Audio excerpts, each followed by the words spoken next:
Found some nice square-headed bolts. And a little stash in that box that was given to me by a client of mine who was a former machinist. There's a lot of nice old hardware in there, you know.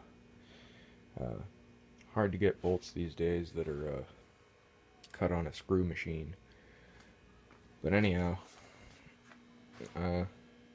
so I'm going to use those to go ahead and bolt the lathe down when I get to that point. Just thought I'd show that. You see, I don't know if I didn't mention it in any of the earlier videos, but I did go ahead and replace the compound screws here with those nice old square-headed set screws from the old hardware store. And yeah, I like that. I still have to find something to replace that with the proper screw, or I might have to make one, or I might have to order one. I don't know. We'll see about that, because this is basically a square-headed set screw, but it's got like a collar on it. These don't really have much of a head, so you can't really make one of these, I don't think, into this. Maybe you can. I might do that, but well, we'll see. We'll see how that goes. Alright. Yeah. Still need to go get some more paint. I haven't really done much on the lathe today. I was just coming out here and kind of mess with it a little bit and figure out what I could do. Been thinking about the counter shaft, and you know, yeah, I think I'm gonna go ahead and try and put that in the dip, but with the pulley, the aluminum pulley suspended over the water line, and if I can loosen the rest up, then I can pull all that out. I could also cut the shaft apart, and you know, then I have to remake the shaft and all that, which I'm gonna have to do that eventually anyways, because that shaft is just, it's like it never saw oil in its lifetime. So thank God the rest of the lathe saw oil for most of its life. So anyway, that's where we stand at the moment. Got some more work to do now, so better get to it. Yeah, as you can see, I have the I've had this sitting in the gasoline bucket for a few days, and oh, that's raw cast iron there, but I did this because there is brass or bronze bushings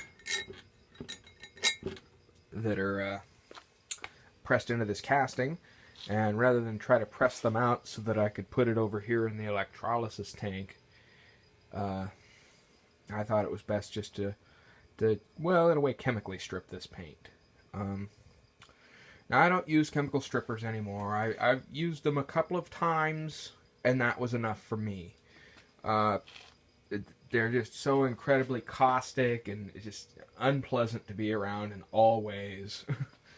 And I found that with 90% of the paints out there, you know, especially dealing with old parts, just take it, throw it in a gasoline bucket for a couple of days, and that will basically just destroy the paint. The paint that doesn't fall off of the thing or wash off of it, is the bond of it is going to be broken. And as you can see here, look, I could scrape that paint off with a fingernail, and I couldn't do that before. So I let it soak, then I'll pull it out and I'll let it dry off, and then I can just come back and scrub that off with a wire brush real good, and it'll be good and clean. You know, it's all degreased. You know, the gasoline took care of all that, and works just fine. Now again, I will say a lot of people, they you know, frown upon the use of gasoline as a cleaner and or degreaser, but it works just fine, and it's cheap, and if you use it in a safe manner, then you're going to be just fine. It's not going to present any issues for you. And it's not like you dump the gas in the bucket and you clean some parts in it and then you can't use the gas anymore. You can pretty much reuse that gas bucket indefinitely. And, you know, if you do that too, if you're trying to use new gas all the time, you know, you're going to end up with a bunch of dirty gas and you can't do anything with the gas. It, you know, except for burn it. And, you know, I try to burn some of it off from time to time. I'll use it to go ahead and, you know, start a fire pit, which isn't the safest thing in the world. I don't really recommend it. Or, you know, or as priming fuel. When I want to get my torch going, I'll fill the priming pan here with the dirty gas and let it burn off and preheat the torch head so I can fire the torch up. So that's one way you can help kind of get rid of some of it, but it is incredibly handy to have a bucket with a lid with some gasoline in it. Now, you can use diesel as well for that purpose. I've used it before, and it's easier. It's probably safer. The smell is not as bad. But the thing with the diesel I've noticed in my use of it is that it doesn't always cut through all the grease and stuff. And I've pulled parts out of the diesel bucket, and there's still old grease that's... it might moisten the grease, probably make the grease actually almost usable again, but you wouldn't want to use it, of course. But the problem is just that, you know, with the gasoline, that grease will just wash off of there. And with the diesel, it just doesn't quite do it. So, but either will work. And you can certainly scrub that remaining grease off in the diesel bucket. The diesel also doesn't dry as quickly or as nicely and completely as the gasoline does after you get your parts out. So, well, I think I've talked for enough on this for the moment, so on to the next bit. Alright, well, here's the new attempt at getting the counter shaft off. I just got this set up. I got a couple of clamps holding the aluminum pulley out of the water, and everything else is down below the water line. And as you can see, I had to do a little revamping of my electrolysis tank. I was kind of letting the wires build up and it's getting a little messy, so pulled the electrodes and just kind of scrubbed them off real quick with the wire brush, stuck them back in, cleaned some of the gunk off. Alright, well, that's it for this clip. Well, this clip isn't exactly about the lathe, but I thought I would take a minute to show this neat little stool that I've been saving for a good long time, and specifically to use as a lathe stool. It's just the right height. Actually, it can be adjusted a little bit. It's got the nice footrest on there. It's that real nice old cast aluminum base. I'd say probably 50s or 60s, or maybe 70s, but it's well made nonetheless. It's even got leveling feet on it, which I really like. You can have it down on the floor real firm.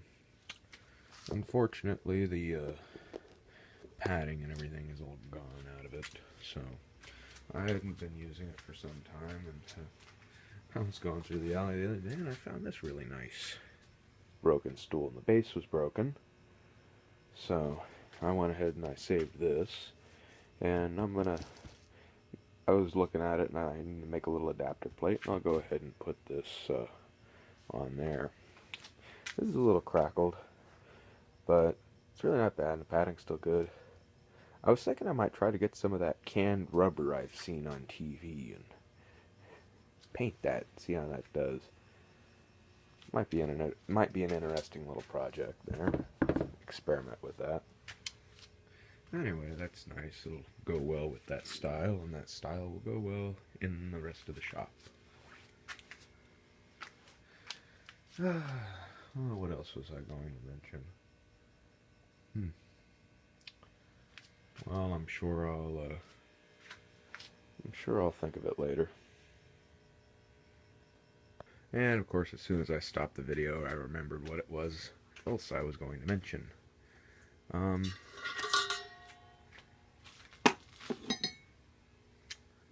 So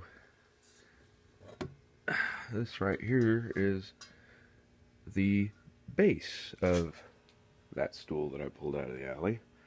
And I thought, well, isn't that nice, you know? Nice metal and everything. So I'm going to go ahead and polish this chrome up. I'm going to go ahead and paint the inside of that white. And I think you can see where I'm going with this. Got a light socket here. Saved a bunch of these out of the alley. I grab a lot of things out of alleys, you know. A lot of free stuff out there, you know. It's just sitting around. I like doing things like this. But anyhow, I was thinking that would go real nice hanging right there above the lathe. And I think I've got a glass beehive type of shade that will go nicely in there. So anyways, again, not quite a lathe project, either of these, but I thought I would just kind of show them, you know, they sort of go with the lathe. Alright, see you in the next bit. Well, I've got my drum switch all put together now. Let me see, that was a pain in the butt there. Getting that all back together. But it's back. Everything should work. I got all the contacts clean and everything, so when I go to wire it up, it should be alright. I actually meant to paint this black, and I grabbed a can of what I thought was black, and when I sprayed it, it turns out it was not black. But I'm gonna go with it. Yeah, shit happens when you're red-green colorblind. It actually doesn't look so bad to me. I don't know. Your opinion may differ. Anyhow, yeah, I polished the Bakelite handle up here too on the buffing wheel. Didn't come out too bad. Could probably use a little more, but I wasn't trying to make it look brand spanking new. And you gotta be careful doing that too, so you don't burn or melt any of the plastic. Although the Bakelite seems to hold up better to polishing than the modern plastics do. Alright. Around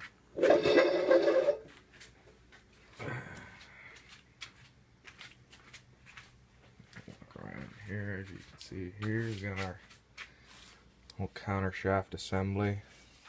All clean and stripped and ready for paint, you know.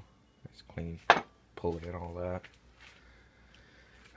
So I've got to go get some more green paint and get all that taken care of, and go and get a new shaft to put in here. Upon closer inspection, there is a little bit of scoring in here, so I'm gonna go in with some emery and smooth it out, and it should be all right. If I had a bearing scraper, that would be probably better, but I don't have one, so I don't feel like making one right now. Alright, that's where we are at the moment.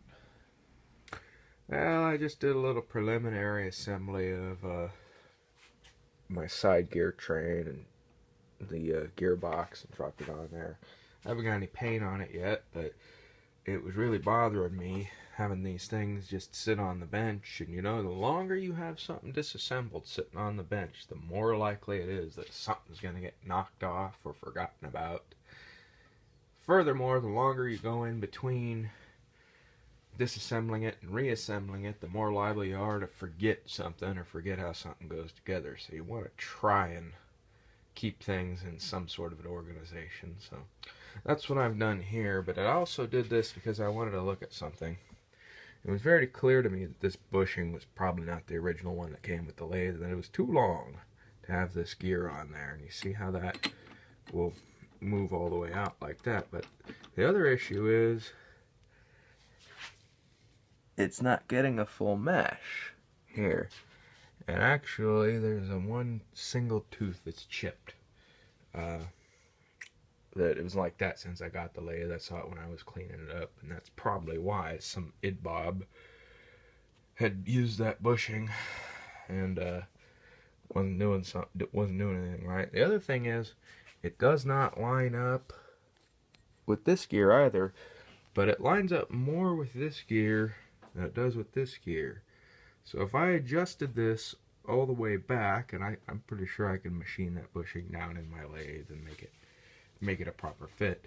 But if I adjusted this down to mesh all the way with this gear, it would be actually too far over to mesh with this gear. So I'm gonna have to move this gear out a little bit, move this gear back, and probably move this gear out a little bit. So some washers ought to do that. And we finally got some more paint. And I wanted to mention, I don't think I mentioned this before, but when you're painting, it's good to think about what side things you're going to be facing and stuff, and try to make it so that the side that is going to be seen is the one that's painted last, so you don't have to move it. Or you can hang it up, but anyways, I don't have a rack set up to do that. I've done that before. So, you know, like, for example, I have the gearbox upside down, and I shot this first so that, you know, because nobody's going to see that, and that's just there basically for rust prevention and whatnot. You'd probably go without painting that if you wanted to. And then that's going to be flipped over, and then the top side is going to get the real nice coat. Same with this. This side is going to be facing away. The other side is the one that's going to be seen. That's going to be down. And with this, these are masked, so that has a place to sit. So you're less likely to get a blemish that way. So anyhow, this video is getting, I think, pretty long at this point. You know, my storage is almost full, so I got to get it uploaded. So I'm going to wrap it up here for now for this edition, so that I can upload these and get them deleted so that I have more space to make new videos. And speaking of videos, if you like these videos, please do like them. If you have something to say or have any questions, by all means, leave a comment. And if you'd like to see more, please do subscribe. Have a wonderful day, and thanks for watching. I just wanted to tack on to the end of this video here before I forget to mention it again. If you'll remember, when I removed the rack from the lathe, I took the screws out and I made sure that each screw went back into the hole that it came out of, and that didn't get mixed up. And I said, well, I think that might be important because this might be this might be fitted after the rack has been installed. And if you look closely, and I'll see if I can get this to focus, do you see the machining marks in the head of that screw? So very obvious to me that that was put in, and then they probably put this bed on a big planer, and it ran back and forth, and that planer cut the profile of the ways, and then they probably went and they ground these and or scraped them in. But so that is important, and you should try to always do that when you're taking apart a machine, or anything for that matter, is try to make sure, even if the screws look the same, that they go back in the same hole. And the other thing about this too is it'll also give you basically your torque setting for how tight you want to tighten that screw down for the rack, because you take a little right angle screwdriver and you can go in and just tighten it to the point where those marks line up. Have a nice day, and thanks for watching.